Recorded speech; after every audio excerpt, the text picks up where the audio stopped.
Hey punters, back with a bit of, well, very early spring I suppose we can call it, Punting Melbourne Style, and I'm joined by the punters punter. Great to see you, DK. No, it's been a while, mate. Yeah, we haven't talked a lot over the winter, but I've been hibernating a bit, I think, getting through, but yeah, we haven't, mate. But here we are, probably you could say on the cusp of spring. I think. Yep. Some good horses coming back, so a good time to kick it off again. That's it. So we can talk a little bit about the winter and the end of season, and look forward to the spring. That's on the positive note. But first, mate, I know you were up in Darwin last week with a good crew. How did it all go, mate? How'd you fare? Mate, one of the best trips I've had, mate. It was. I hadn't been to Darwin I went a few years ago and helped bookmake up there with our mate Paddy Bet back in the late '90s, and so I hadn't been back since. And Nick Heathcote, a good great man, asked me if I'd like to go up this year, and jumped at the chance. And it was a great trip, great crew, the crew of people you got to make it, and the weather's 32 every day. Open air, we went to the ball on the Saturday night after the races, open air ball, and just beautiful, best prawns I've ever had. I've been eating prawns for a long time. They were magnificent up there, the seafood, and outstanding. Sunday fun day, and the races in the marquee, and whatever Monday night and home Tuesday. But yeah, so how many days at the races? Two. Saturday, Monday. Saturday, Monday. Yeah, so yep. that was good. And then you leave a bit early on the Saturday, get home and get changed and get ready for the ball. And so was it a social trip for you, or did you do a bit of punting as well? Did a bit of punting as well. Yeah, took the laptop up, and I did some work on them for the Saturday meeting before I went up at Wangaratta and whatnot. And so I had a few bags. Sort of just want to get there with a little bit, because sometimes you're on the drink, you let loose and can blast away, and those days can be a bit dangerous. But managed to find a winner. I think at Geelong on Sunday or that's Monday good. or something, wherever it was.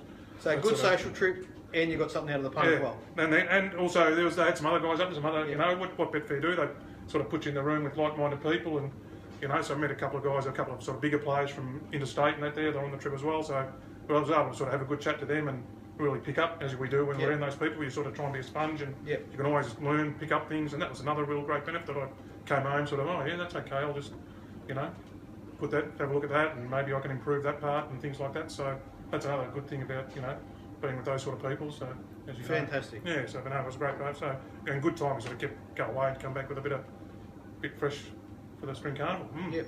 Well, speaking of spring carnival, the Betfair spring launch is coming up. So I can't wait. It was a great night last year, and all the things that Betfair do are terrific. You'll get the dulcet tones of DK's story, I think, or something there at the autumn launch this time. Oh, you're on the panel? I'm on the panel. Oh, good stuff. Excellent. Yeah, so that'll be, I think, BZ's comparing and that. Good. So so they asked me if I could do that. So I think myself, John Walsh, and I'm not sure who the third person is, but up there. So there'll be a couple of funny stories told, and maybe hopefully help a few people with a few questions and things like that. So fantastic.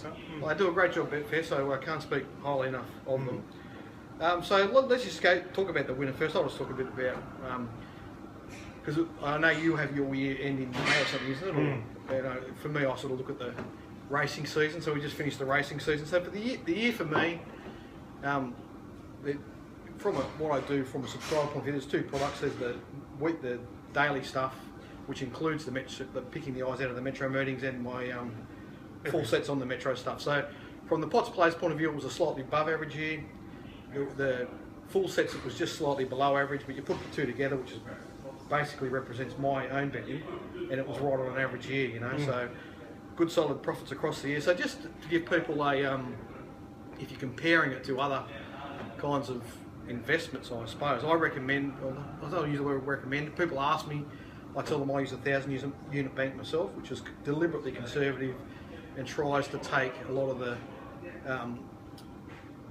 volatility out of it. I don't keep that many units in my bank. I only keep it 200 actually liquid, but I use 1,000 for calculation purposes. So on that basis, 1,000 units starting bank, with the Pots Plays, you would have increased your bank about 55%. So let's say 550 units for the racing season. So, I mean, there's not too many other investment type scenarios you can get in where you can make 55% in a year, and with a below average year for the full sets, it was still 25%. So it's tough, mate. That's something to be proud of. We know how tough this caper is. So if you can churn out any profit, but something like that, which is happy with that you're reasonably happy with. Yeah, but definitely a year I'm happy with. So and I feel like we're in really good shape to go into the next season, which is probably more important. And as I said to one of my regular correspondents, Brian, in a recent email, it's on a day-to-day, race-to-race, week-to-week, month-to-month basis, it's impossible not to ride the ups and downs. Like you do ride them, but one of my key strengths is I just don't let it affect the way I bet. And the only result I really care about from a betting point of view is the annual one. Yeah. When I look at the monthly, I look at the quarterly. You know, if it's heading in the wrong direction, I'll engage in heavy reviews to try and get things on track. But at the end of the day, I just remind myself that I've won the last 10 years in a row, and sometimes if you get into the emotional swings on a race-to-race, day-to-day basis, you wonder how you ever do it. Do you know what I mean? Because so many things go wrong. Yeah, that's it's right. fucking torture. Oh. Yeah, no, it is. I mean, that's the results. You know, it's more, as you say, it's more about the process. Then if you do it like that, you're more about the process than the results. Yeah. You know, and that's what you're trying. That's how you eliminate the.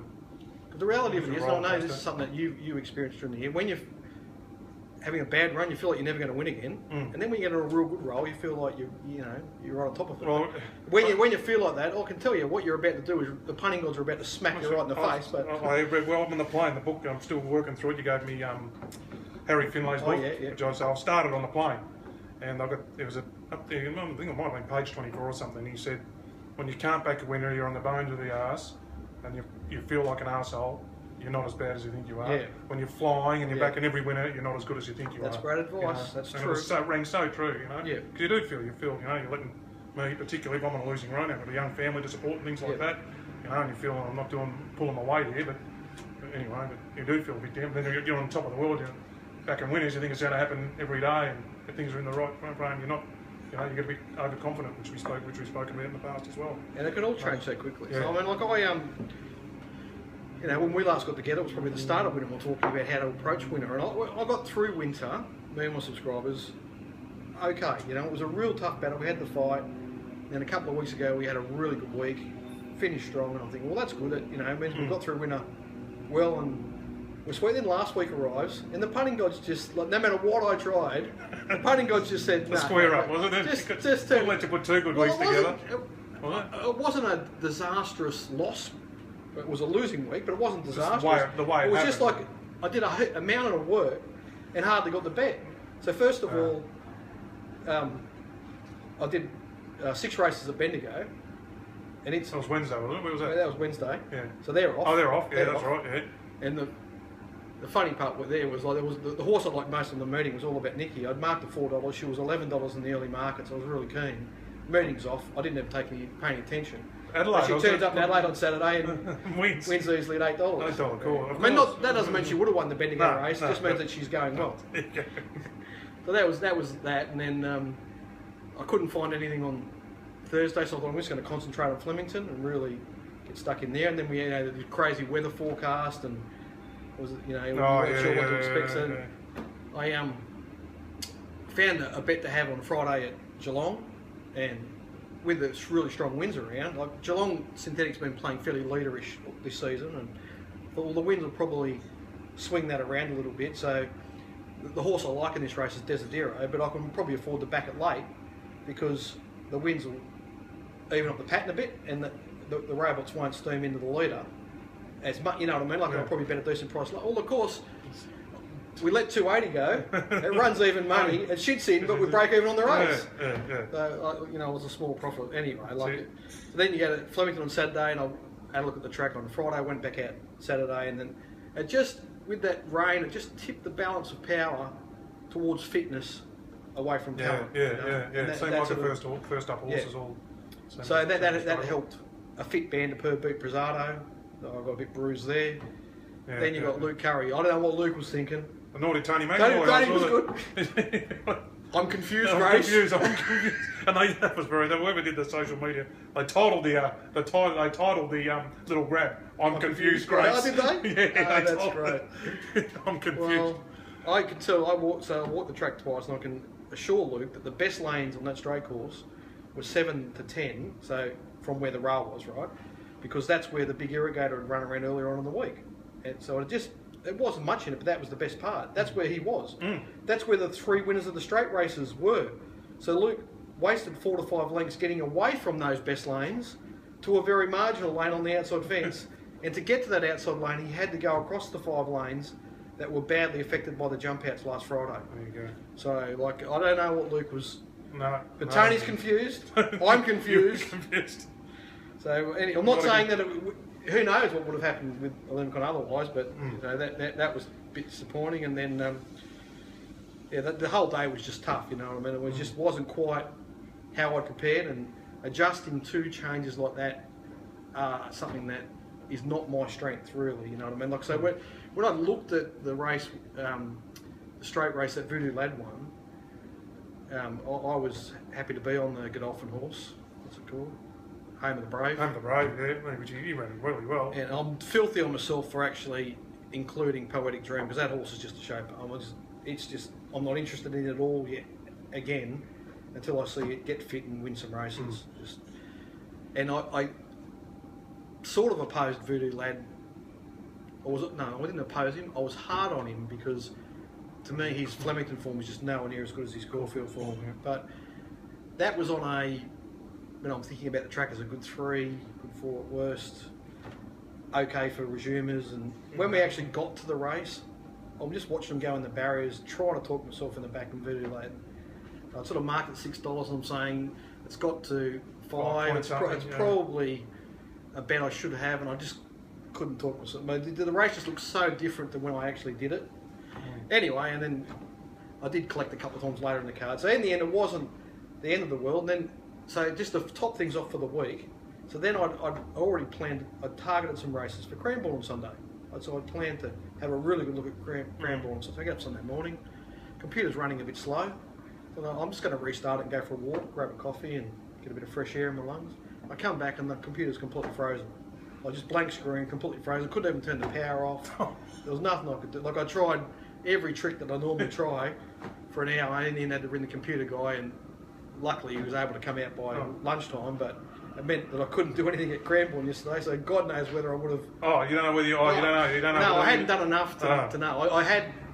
I knew I was going to attack the Pepino race because it was 2:20 in the morning. I thought, beauty, I didn't mean clacker on it. There's got to be an opportunity. I marked some rheumatoid favourite, and I bet it's 550. And it had wide barrier and everything, but a 4 kilo kick would have done the same thing as Ollie did on it. You know, but you think maybe the champion jock can overcome that sort of thing? But geez, he set it a task.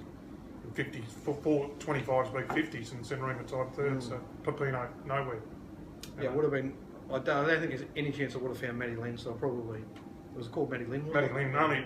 Well, yeah, it did have the good run at the track, home track 2 starts ago, but anyway, it's just that's what happens. I probably would have found a Nick Man because I've got that Mildura meeting's interesting to me, but anyway, like it wouldn't have been. There wouldn't have been much in it.